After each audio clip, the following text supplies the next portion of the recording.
Salut tout le monde, c'est XR et aujourd'hui je vais vous présenter la Rival 3 Wireless de chez SteelSeries. C'est une souris qui m'avait coûté environ 35€ et à vrai dire, elle les vaut pas, elle en vaut bien plus. Mais juste avant de commencer toute la vidéo, je vais vous laisser simplement sur le sponsor de la chaîne et comme ça on peut continuer la vidéo tranquillement par la suite. Cette vidéo est sponsorisée par CDK Deals. Sur CDK Deals, vous allez trouver différentes licences pour des jeux mais également des logiciels et surtout Windows 10 Pro que vous pourrez avoir pour 2,95€ avec un petit code promo. Donc pour ceux qui s'intéressent, c'est en description. Une fois sur le site, vous créez un compte, vous cliquez sur acheter maintenant et vous pourrez appliquer mon code promo XR20. Et comme ça vous allez avoir 35% de réduction et vous allez payer la clé que 12,95€. A savoir également pour l'instant ces clés fonctionnent également sur Windows 11. Une fois que vous avez finalisé votre commande, vous allez recevoir la clé sur votre compte. Maintenant pour activer la clé, rendez-vous dans vos paramètres Windows puis dans Activation et vous pourrez rentrer votre clé. Et voilà, je vous souhaite une bonne vidéo.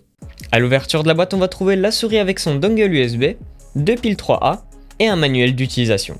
Alors je suis sûr, il y en a qui vont déjà râler que la souris fonctionne avec des piles, mais alors déjà tout d'abord, la souris coûte 35€ seulement. Bon, ok, à la base elle devait coûter 60€ à la sortie, mais depuis son prix a quand même pas mal baissé. Mais surtout, et là je pense que vous allez beaucoup moins rigoler, cette souris peut avoir une autonomie allant jusqu'à 400 heures.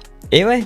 Alors bon, après les 400 heures d'autonomie, ce sera uniquement avec le mode d'économie d'énergie, c'est-à-dire avec un polling rate de 125 Hz, alors que de base elle peut monter jusqu'à 1000 Hz, et sans le rétroéclairage. Mais si jamais vous voulez mettre tous les paramètres à fond et également le rétroéclairage à 100%, de ce que j'ai compris, vous devriez tenir au moins 200 heures, ce qui est déjà pas mal hein. Mais bon, après j'ai pas pu tester sur 200 heures si la batterie tenait, mais bon, en tout cas ce que je peux vous dire c'est qu'après 2 semaines d'utilisation plus ou moins intensive, je suis encore à 3 barres sur 3 quand je regarde dans le logiciel. Donc ouais, elle a clairement très bien tenu jusqu'à maintenant, parce que par rapport à ma G Pro Wireless, je pense qu'elle aura déjà lâché depuis un moment. D'ailleurs, parlons maintenant du poids, puisqu'il a toujours un petit rapport avec l'autonomie de la souris. Il peut varier selon si vous mettez une seule ou deux piles. Avec deux piles, la souris va peser 106 grammes, avec une seule 95 grammes. Niveau répartition du poids, et en tout cas surtout quand on a les deux piles, on ressent que la majorité du poids se trouve à l'arrière de la souris. Alors je trouve qu'en FPS ça permet d'avoir un meilleur contrôle, mais si vous voulez faire des mouvements très rapides, là ça risque d'être un peu plus gênant, et je vous conseille de jouer alors avec une seule pile,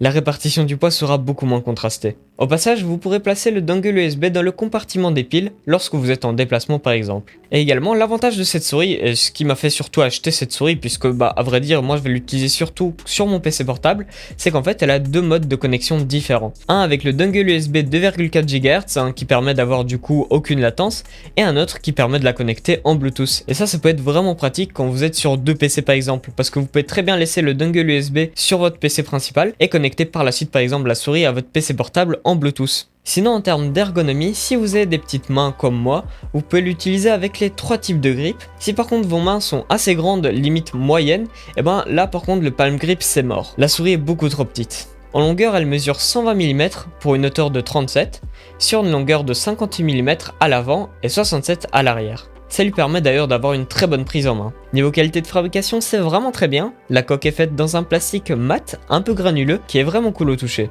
Mais par contre, l'arrière de la coque qui laisse accès aux batteries semble assez fragile, donc je vous conseille d'y faire attention. La souris possède 3 larges patins qui lui offrent une excellente glisse.